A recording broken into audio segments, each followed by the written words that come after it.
नमस्कार. रेणुका INP या YouTube चॅनलवर आपल्या सर्वांचं मनपूर्वक स्वागत. साहित्य ज्योती काव्यमंच कडा यांच्या वतीने साहित्य ज्योती पुरस्कारासाठी साहित्य पाठवण्याचं आवाहन केलं आहे. राज्यस्तरीय साहित्य ज्योती पुरस्कारांसाठी कोणतं साहित्य पाठवायचं ते ऐकून घ्या. कथा, कविता आणि कादंबरी हे 3 प्रकारचं साहित्य आहे. साहित्य प्रकार आहेत जे या पुरस्कारासाठी मागवले आहेत. कोणत्या कालावधीतले पुस्तक अपेक्षित आहेत तर 1 जानेवारी 2022 ते 31 डिसेंबर 2024 या कालावधीतलं म्हणजे वर्ष 2022, 2023 आणि 2024 या 3 वर्षात प्रकाशित झालेलं साहित्य हे आपल्याला पाठवायचं आहे.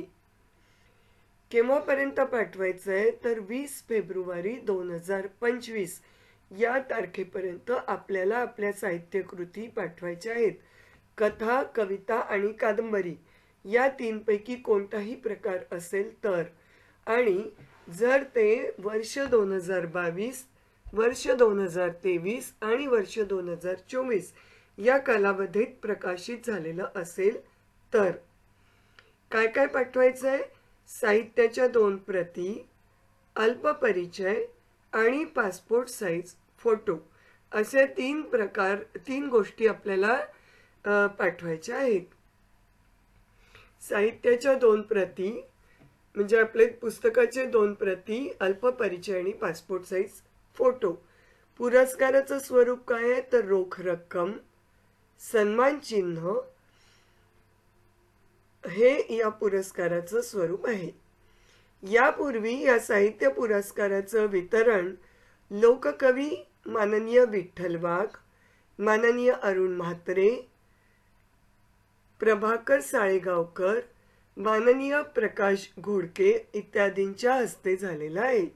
ही त्यांनी अतिरिक्त माहिती सांगितली आहे. आणि या वेळेलाच म्हणजे हे जेव्हा पुरस्कार देतील त्यावेळेलाच काव्य मैफिलीचं आयोजन देखील केलेलं आहे. तर ही साहित्य ज्योती पुरस्काराची माहिती आहे.